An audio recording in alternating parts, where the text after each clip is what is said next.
Scrappers, it's Tom from the iScrap app, and wherever you're watching us this week, we welcome you to our weekly report, where you can learn about scrap metal prices, news, ask us questions about materials, or ask our advice on the markets. If you're looking to ask those questions, ask us whether it's live or after, and we'll always get you those answers. Come on in, let's go talk scrap.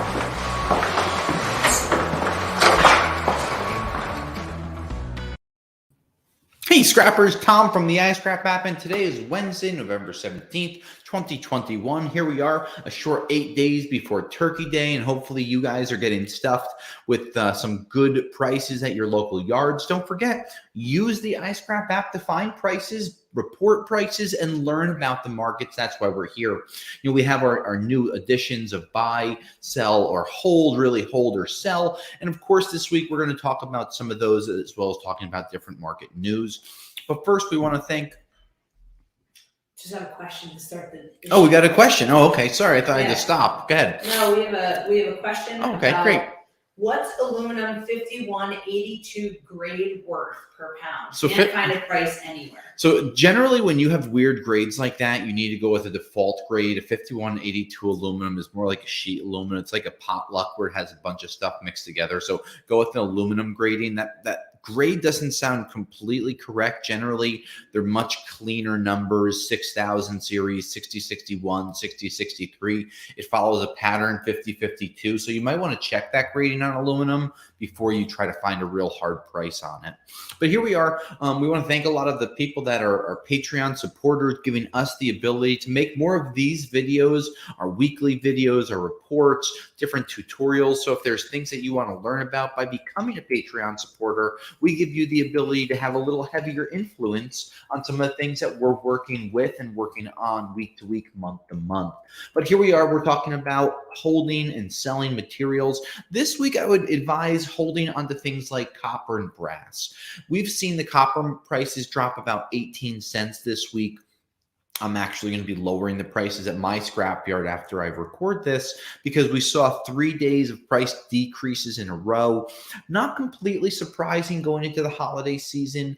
While December is normally a very strong or steady month, we have a lot of things going on right now, from this newly passed $1.2 trillion to COVID problems, to Delta problems, to all these supply chain issues, which really are weighing super heavy. I mean, I was listening to Chevrolet the other day talking about they're eliminating heated seats in many of their vehicles because they don't have enough semiconductors for the 2022 models. And I know that, you know, not having heated seats is an extreme first world problem, but the point of that problem is your basic everyday brand, Chevrolet. If they're having problems, that means if they're one of the bigger ones, imagine what the supply chain looks like for everyone underneath them, whether it's different parts manufacturers, people exporting material. I have a friend that recently closed their yard to the public for a couple of weeks just so they could ship out enough material, because while they were buying it every day, they weren't able to ship it every day.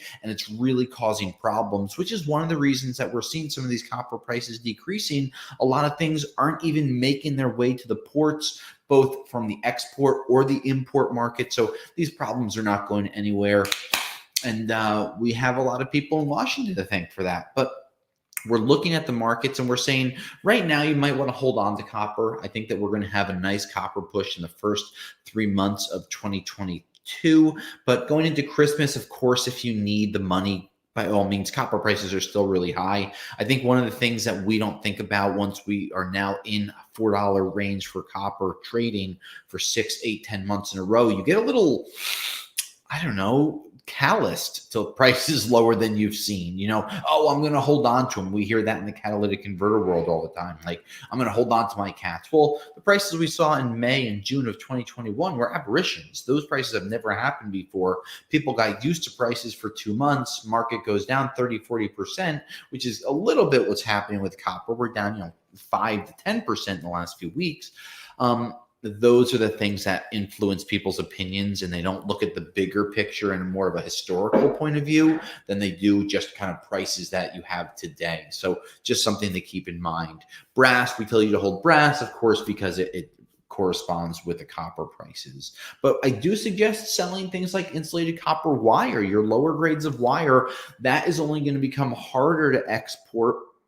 A lot of people in the United States that export their wire, those export markets for wire, I'll tell you why it's going to be a problem.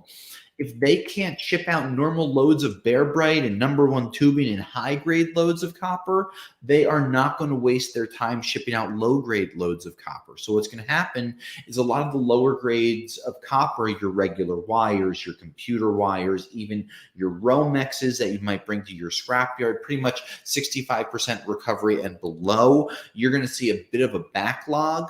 While companies are going to want to ship it out, they're not going to give it priority opposed to a load of Bear Bright. If you have 45,000 pounds of Bear Bright at $150,000, $180,000 versus a $30,000 load of low grade computer wire, the recyclers are not going to be shipping out the computer wire. They'll sit on that in the back of their warehouse or sell it to a local chopper here in the States, maybe at a bit of a discount, but you're not going to see aggressiveness on the wire front moving forward, especially for lower grades of wire.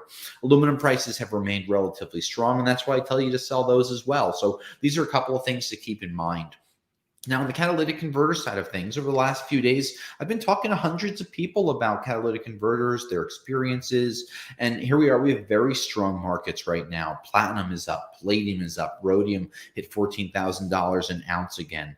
And I keep talking about these auto manufacturers week after week, month after month for the last 3 or 4 months. They are the ones that need the rhodium. They are the ones that that are consuming a lot of the palladium, a lot of the platinum outside of the jewelry industry. So if they're not able to get those semiconductors to be able to produce their cars, they're going to need less of those materials, which is going to make the catalytic converter prices be lower because there's going to be a backlog for smelters, not only to refine that material, but also to ship it out to end users that are going to make it into those catalytic converters, because you can only have so many brand new catalytic converters on the shelf that can't get put into cars, or if they are put on the cars, they're parked, not going anywhere. These are issues. And this is why so many people have talked about the manufacturing moving out of the United States over the last few years. This is one of the big reasons that we've seen it getting hurt. We don't have enough labor inside of the country to produce these semiconductors. And while there are different companies that are talking and actively opening new semiconductor plants, because it's not like computers or technology is going anywhere, this year, next year, 2022, it's going to be a real backlog for the first 6 to 8 months, because buildings getting built or resupplied with semiconductor technology and people is going to take a long time. So we have a long road to go before we see a real strong demand and a real strong import, export, and irregular numbers and regular flows going over the next few weeks. I know I talked to some people over the weekend who had never met me before, but have followed what we do here at iScrap Online, and they said that a lot of our advice gives them different ideas to think about. And ultimately, when they need the money, they sell their material. But this way, through our hold or sell, we kind of give you an idea of what we think things are. Again, I personally have a 2 to 3 day material turnover on everything at Rockaway Recycling. So that's my opinion. In, out, make money constantly. Don't really hold on to stuff. But not everyone has that idea. I know people that hold things for years. I've seen pictures through Facebook groups and Instagram groups of people who are like, hey, check out my hoard. They have gaylords full of copper or barrels full of wire inside of their garages. You're welcome to do these things, but at a point you have to use that material to materialize it into money so you can make that money, have it make more money for you. So these are, while they're opinions of mine, a lot of them have been adapted through a lot of other people through the scrap industry. So, let us know what you think about the markets. But if you're looking for more tips and tricks by becoming a Patreon supporter, of course, you're going to get those. And of course, we listen to everyone's ideas, but those Patreon supporter ideas, we like to weigh them a little heavier. This way, we're able to get those pushed out to you a little quicker. quicker. Today is Wednesday, November 17th. Just in case we don't talk to you next week for Thanksgiving, the team here would like to wish you a very happy and safe Thanksgiving. We appreciate you tuning in. Here we are going into the last month of 2021. Pretty crazy to think about, but hopefully we'll see a nice little market rebound over the upcoming days. Scrappers, this is Tom from the iScrap app. Any questions, let us know. And until next time, I'll scrap you later. Thanks for checking out our scrap videos. By becoming a Patreon supporter today, you'll be entered into monthly giveaways for tools and other products to help you make more money with your scrap.